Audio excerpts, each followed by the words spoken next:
Agora nós vamos falar sobre os carboidratos. Os carboidratos são uma dessas moléculas orgânicas que nós acabamos de falar, e ele é formado na sua estrutura química por um carbono hidratado, ou seja, ele tem uma molécula de carbono e uma molécula de água. Essas moléculas são as moléculas mais comuns que existem no planeta, e elas são a nossa maior fonte de reserva energética. Então, no reino vegetal, a reserva energética ela é feita através do amido, e no reino animal, a reserva energética ela é feita através do glicogênio. Então, o amido e glicogênio são as principais reservas de energia do nosso corpo, ou seja, são biomoléculas que, quando quebradas, são capazes de gerar energia do nosso corpo. Então, eu falei aqui para vocês que a estrutura é formada por carbono e água, sempre multiplicada por um número. Então, por exemplo, se o número for 6, vai ser C6H12O6. C vezes 1, 6 vezes 1, 6. 6 vezes 2, 12. 6 vezes 1, 6 de novo. C6H12O6.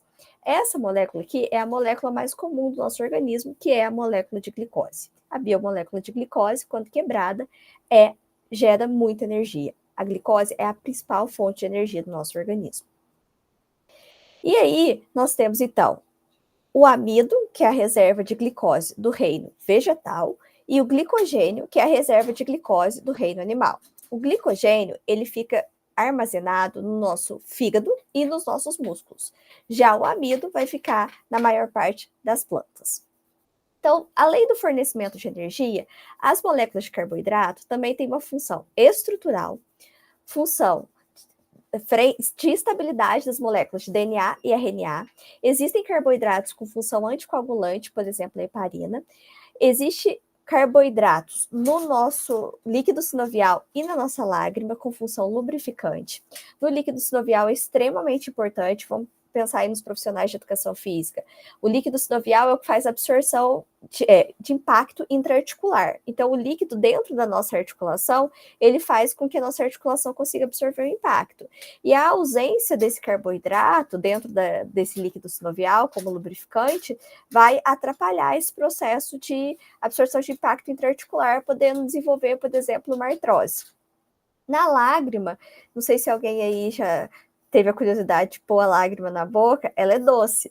A lágrima, então, ela tem uma composição de glicose, de carboidrato, por isso que ela é doce.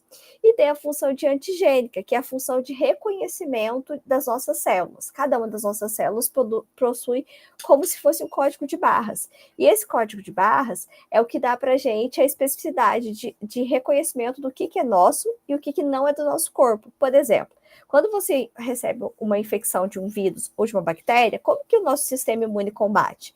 Porque ele lê o código de barras, entre aspas, né, que é o glicocálice dessa bactéria, vai falar, essa bactéria não é parte do meu corpo, então eu preciso atacar essa bactéria. E a partir disso, ele consegue eliminar infecções do nosso corpo.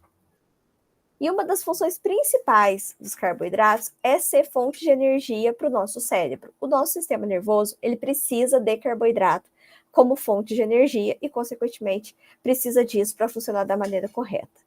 Por isso que quando ocorre uma hipoglicemia, que é uma queda de glicose, o nosso cérebro apaga e a pessoa desmaia para economizar energia. Então tem essa função super importante também dos carboidratos. Quanto à classificação, os carboidratos são classificados em monossacarídeos, disacarídeos e polissacarídeos. Mono é então é uma única molécula de carboidrato. Disacarídeos, duas moléculas de carboidrato. Os oligosacarídeos vão de 2 a 10 carboidratos. E os polissacarídeos são as moléculas maiores, mais complexas, uma quantidade maior. Então, aqui nós temos um exemplo. Glicose mais frutose, 2 monossacarídeos, se unem para formar a sucrose ou sacarose, que é um disacarídeo. Então, de novo aqui, de outra maneira, monossacarídeos, nós temos esses monossacarídeos todos, hexose, frutose, glicose, galactose, pentose, ribose, desoxirribose, e quando eles se unem, vai formar sacarose, disacarídeos, dois monossacarídeos, sacarose, maltose e lactose. E eles, quando se unem, vão formar as moléculas mais complexas, amido, celulose e glicogênio, que são os polissacarídeos. Então, duas moléculas de glicose formam uma molécula de maltose, que é comum em cereais, que é um disacarídeo. A molécula de glicose mais galactose forma a molécula de lactose, que está presente no leite. A molécula de glicose mais frutose forma o açúcar das vegetais, que é a sacarose. Então, glicose mais frutose forma a sacarose, que é presente na beterraba, na cana e em várias frutas. Só um detalhe aqui para vocês entenderem a importância de saber essa composição, para os nutricionistas, para os futuros nutricionistas que estão assistindo essa aula, por que o leite zero lactose ele é mais doce? Ele é mais doce porque ele tem a lactose, ela é quebrada em quê? Glicose mais galactose, e a glicose é uma molécula doce, que dá essa doçura. Então, não existe uma ausência completa, né, da lactose, ela só foi quebrada em duas moléculas que pode formar novamente lactose frente a uma reação química. Mas, a priori, esse leite vem com glicose mais galactose. Por isso que ele não é indicado para quem tem alergia à lactose. É só para quem é intolerante. Porque se você tem alergia à galactose, ela tem aí fontes de ligação com receptores semelhantes. Então, ela pode se ligar aqui, ó, em receptores semelhantes e gerar um processo alérgico nesse indivíduo. Ela só é indicada para quem é intolerante, que não consegue quebrar a lactose, que aí ela já veio com a lactose quebrada em glicose mais galactose e dando esse leite que a gente compra lá no supermercado, essa doçura que ele tem. E a outra biomolécula que eu vou falar com vocês hoje são os lipídios. Os lipídios é a gordura. E aí nós temos dois tipos de gordura, basicamente, a gordura boa e a gordura ruim, e nós vamos entender a diferença entre elas nessa aula. O lipídio são moléculas apolares, ou seja, não são solúveis, não diluem em água, eles são solúveis em solventes orgânicos como álcool, éter, cloroforme, e eles têm uma importância muito além de gerar gordura no nosso corpo, como a gente comumente agrega essa palavra de lipídios. Então, os lipídios são importantes na coagulação, os lipídios são importantes como função energética, os lipídios são importantes na geração de calor, ou seja, na termogênese. Eles são importantes para levar sinais dentro do nosso organismo. Tem uma função muito importante que a gente tem que entender dela, que é a função hormonal e antioxidante.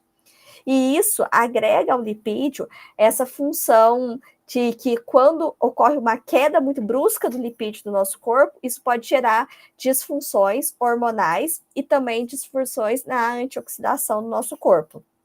Por exemplo, o indivíduo que tem anorexia e para de comer completamente lipídio, cai muitos níveis de lipídio no nosso corpo, ele vai poder desenvolver disfunções hormonais. Além disso, função estrutural super importante, função de isolamento térmico e de envolvimento do metabolismo de cálcio. Então, todas essas funções vão muito além do acumular gordura. O que a gente acumula é o excesso que a gente come, porque o lipídio tem uma função orgânica super importante. Então, aqui eu já falei para vocês, mas eu queria destacar uma função dos lipídios, né, que é da pigmentação da retina. O retinol, ele é formado, a pigmentação da nossa retina, ela é formada por componentes lipídicos. Então, se você não tem lipídio da maneira como precisa, você tem uma alteração de outros componentes do sistema biológico. E uma outra função importante é mediadores inflamatórios. A gordura em excesso, ela é inflamatória para o organismo. E a inflamação, ela vai levar a dano nos nossos tecidos. Então, o excesso de gordura, ele vai levar a processos mediadores inflamatórios no nosso corpo. Quais são os tipos de gordura? Nós temos dois tipos, as gorduras saturadas e as gorduras insaturadas. Qual que é a diferença de uma para a outra? É a estabilidade da molécula. Então, quanto mais reta a molécula, mais estável ela é, mais difícil de ser quebrada. Quanto mais tem essas variações de altura da molécula, que vão ser essas deflexões aqui causadas pelas ligações duplas, que vocês podem ver nessa molécula aqui. Então, aqui a gente tem uma ligação dupla, aqui mais uma outra ligação dupla, outra ligação dupla entre os carbonos. Essa molécula tem mais maleabilidade. Consequentemente, ela é mais fácil de ser quebrada nesses pontos de inflexão, nesses pontos que sobem e descem da molécula.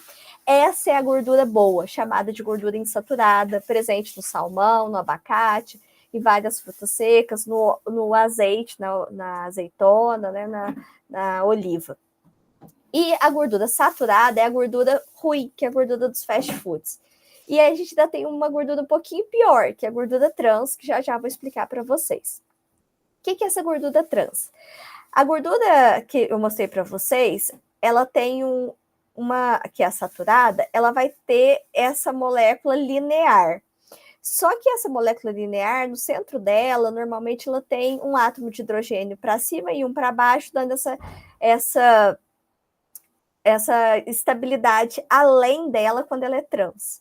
A gordura normal, ela vai ter normalmente algum ponto de inflexão, algum ponto que essa molécula ela dá uma leve inclinada. Na gordura trans, o que foi feito? No laboratório se modulou para que ela ficasse mais ainda reta, mais estável, muito difícil de ser quebrada. Por isso que ela pode durar anos no teu organismo com essa estabilidade excessiva. Falei para vocês aí a questão dos hormônios que são consequentes da molécula de lipídio. E esses hormônios, eles são estrógeno, progesterona e algumas vitaminas também, como a vitamina D, que é a principal vitamina lipossolúvel do nosso organismo.